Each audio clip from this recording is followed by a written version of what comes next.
Hi, I'm Brooke, and this is my peer teaching task. My name's Brooke, if you don't know me, and today me and Nat are teaching a lesson on attacking as a team, and the tactical focus is serve receiving as a team. So firstly, can anyone tell me what you did in the last lesson? Spiking. Blocking. Blocking? Oh, wait, sorry. Can you just film that? Told you, mate. And what's important when doing a block? Can anyone demonstrate a block to start with? Yes, I can. Very good. And when do we use a block? When the other team spike the team to the ball. Very good. Okay, what we're going to start with, because we're focusing on attacking today, we're going to be doing the dig, set, spike, just a 6-on-6 game, using the rainbow toss. And if you can see the opposition coming up to spike it, we're going to try and use the block. And that's all you need to know at the moment. Normal rules apply. Can we go 6? Use 6 on this side. Firstly, this segment shows the introduction to the lesson. This means students received an overview of the lesson they're about to receive and a review of the previous lesson. The review of the previous lesson is done to show the teacher the current level of understanding on the tactical focus of the previous lesson. This allows the teacher to ask questions based on the current level of understanding to promote interest in learning games and further understanding of gameplay. Questions which require the students to think about tactics of game are considered guided discovery questions as expressed by Mostyn, Hopper and Bell.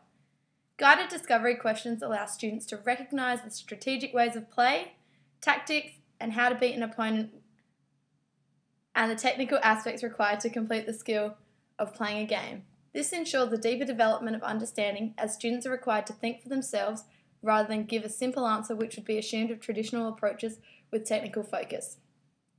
The importance of providing students with the aim of the lesson and tactical focus implement the why are we doing the lesson, increasing interest and excitement. This also allows students to begin thinking about how the tactic may be implemented by learning about and through physical education. This segment also explains the first activity, which is a modified game.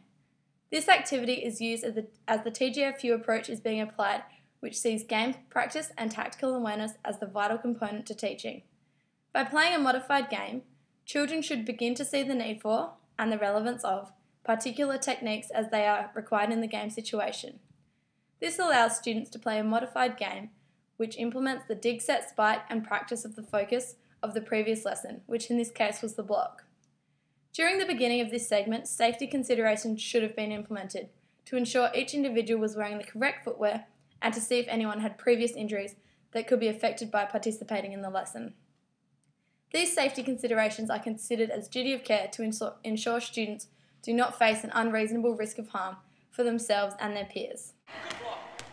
Apart from the dig, set, spike, what else can the rest of the team do to assist the team? Encouragement. Yeah? So that's good. We need to make sure we're using our voice, communicating to the rest of the team, and also encouraging.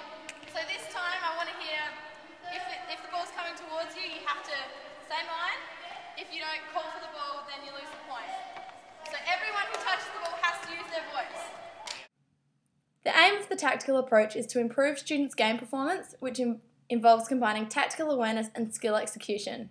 An integral part of teaching games for understanding is the importance of both on and off-ball skills.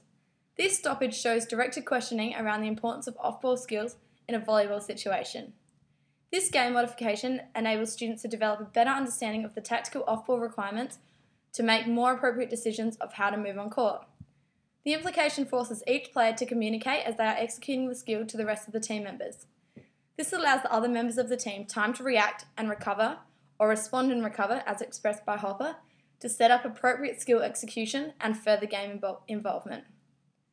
This also means for less confusion between players as to who's getting the ball, meaning more chances at success of attacking as a team, which is the focus of the lesson. Implementing this new rule to the modified game created increased performance as rallies were continuing longer and students could see this, allowing them to make the connection between increased tactical knowledge and skill performance. Although this wasn't a planned modification, I used my understanding on the game and the evidence from the modified game to change something which I thought needed to occur. After this was implemented, the students were more focused and working better as a team, which was evident through longer rallies, showing me that the modification was effective. Communication is working, everyone's talking, so that's improved, but now everyone's forgot what we're trying to do. I am not seeing dig set spike nearly at all. So can we focus on that and focus on the boys? I know it's two things at once. A little bit more to think about, but let's try and concentrate and put them all into play. Like the previous clip, this stoppage was included to remind students of the dig set spike, which was one of the aims of the first modified game. It was also included to remind students that the communication was working well. Although this wasn't individual feedback, which is considered the best form to increase skill performance, the whole group feedback was necessary to remind students of what was working effectively.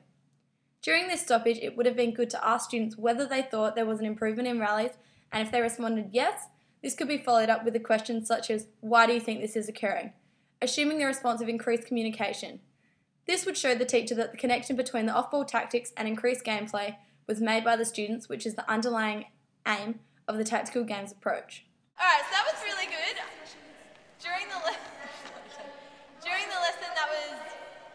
During that activity, everyone's voice improved. I saw some really good digging, setting and spiking, and that's what we're aiming to do. We're aiming to attack. So what we're going to do now is we're just going to do an activity to develop not only the spike, but we're going to focus on the tap.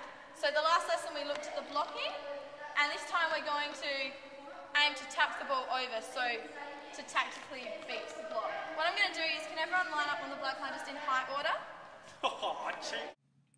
One of the essential points when teaching using the tactical games approach is the implementation of practice skills or drills after the students have experienced a game form that presents a tactical problem requiring that skill. In this case, students are moving beyond the focus of last lesson and channeling the tactical focus of the current lesson. Students are confronted with the tactical problem of overcoming the block and then ways of addressing this problem, which in this case is the tap. During this segment, you can also hear that students needed to move into a line using height order. This was done to differentiate by readiness, which in this case was chosen as high order. Although all heights and genders can be successful at volleyball, the previous activity showed that most of the skill performers within this class were those who were male and taller. This meant for two different groups in the following activity. One which was more skilled, allowing use of the normal ball, and students going up against peers of like height and skill ability, and in contrast the other group had a mixture of shorter players of both male and female gender, using a softer ball, meaning less power and speed could be used, allowing for an easier execution of the block. They're going to try and dig. So they're doing what they're supposed to do, they're attacking. So if their blocker doesn't get it, get behind your team member and try and get it back on the net. Does that make sense? Okay? You're not trying to No, you're not trying to win a point. If it comes back over, then that's the end. Then we start again. Same as doing 2 This segment shows me modifying the drill to make it harder for the group who has already reached the required skill level and is ready to be extended further. As the aim of the lesson is attacking as a team, students on both sides are trying to complete this role by either being successful with the tap of backing up their blocker by being ready to complete the dig. You can see here that this group is modified individually. This is because after watching them successfully complete their activity, they were ready for further extension and increased tactical knowledge. The other group had this modification added, but not until each of the students were getting the correct skill execution of the tap. This provided the groups with more individual feedback as they were smaller groups, and this implementation meant that both groups were working at a skill level relevant to them. Students within the same capability range were pushed earlier as they were trying to achieve increased understanding around attacking as a team. To conclude, I feel that my part of the lesson addressed the aim of in, through and about physical education. Students increased their knowledge about the tactical advantages of attacking, and this was then implemented through the practice of movement in both game and skill development activities. Finally, students worked through physical education by working in teams and differentiated groups, developing their personal and social skills. After finishing the lesson, the original plan we completed seemed achieved and successful. Although our outcomes chosen didn't include the use of roles, it is important as a PE teacher to understand the importance of relevant teaching objectives which are thoroughly in line with the outcomes. The use of tools such as peer teaching, students as coaches, managers, referees, etc. allow students to build a sense of ownership and empowerment, which is Siedentop, Hasty and Mars. Peer assessment also provides specific feedback which will thus allow individuals to develop their own skills and understandings further. Finally, there are a few specific points which I feel I could have improved. Simple things such as positioning to ensure students are facing a wall, not another group causing a major distraction, need to be at the back of your mind every time you're teaching in a gym or anywhere where other groups are running activities. Also, providing specific individual feedback rather than comments such as, "Well done, that was great," need to be included more, as this is more effective in helping students to improve skill execution. Apart from that, this lesson was very successful. Students seemed to enjoy themselves and increase game performance and tactical understanding. To me, this shows that teaching games for understanding is an effective teaching model that I'll be using in the future. Now for the fun. Such as peer teaching, students, and... Starting to lose it.